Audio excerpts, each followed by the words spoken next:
പഹൽഗാം ഭീകരാക്രമണത്തിന്റെ പശ്ചാത്തലത്തിൽ സമർപ്പിച്ച പൊതുതാൽപര്യ ഹർജി സുപ്രീം കോടതി തള്ളി.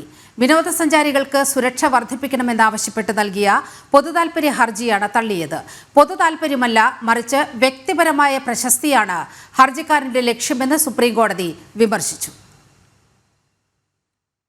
ഭാരതത്തിന്റെ വടക്കൻ സംസ്ഥാനങ്ങളിലെ ഒറ്റപ്പെട്ട പ്രദേശങ്ങളിലുള്ള മലനിരകളിൽ സായുധധാരികളായ സുരക്ഷാ ഉദ്യോഗസ്ഥരെ നിയോഗിക്കാൻ കേന്ദ്ര സർക്കാരിന് നിർദ്ദേശങ്ങൾ നൽകണമെന്നാവശ്യപ്പെട്ടാണ് അഭിഭാഷകനായ വിശാൽ തിവാരി സുപ്രീം കോടതിയിൽ ഹർജി നൽകിയത്. വേനലവധി കാലമായതിനാൽ ധാരാളം വിനോദസഞ്ചാരികൾ ഇത്തരം ഒറ്റപ്പെട്ട മലനിരകളിലേക്ക് എത്തുന്നുണ്ടെന്നും അവരുടെ സുരക്ഷ പരിഗണിച്ച് സുപ്രീം കോടതി നിർദ്ദേശം നൽകണമെന്നുമായിരുന്നു ഹർജിക്കാരന്റെ ആവശ്യം. എന്നാൽ ഈ ഹർജി പൊതുതാൽപര്യം കണക്കിലെടുത്തല്ലെന്നും മറിച്ച് തന്റെ വ്യക്തിപരമായ പ്രശസ്തി ലക്ഷ്യം വെച്ചാണ് ഹർജിക്കാരൻ കോടതിയെ സമീപിച്ചതെന്നും ജസ്റ്റിസുമാരായ സൂര്യകാന്ത്, എൻ കോടീശ്വർ സിംഗ് എന്നിവരുടെ ബെഞ്ച് വിലയിരുത്തി. ഹർജി നിലനിൽക്കുന്നതല്ലെന്ന് ചൂണ്ടിക്കാട്ടിയാണ് കോടതി ഹർജി തള്ളിയത്.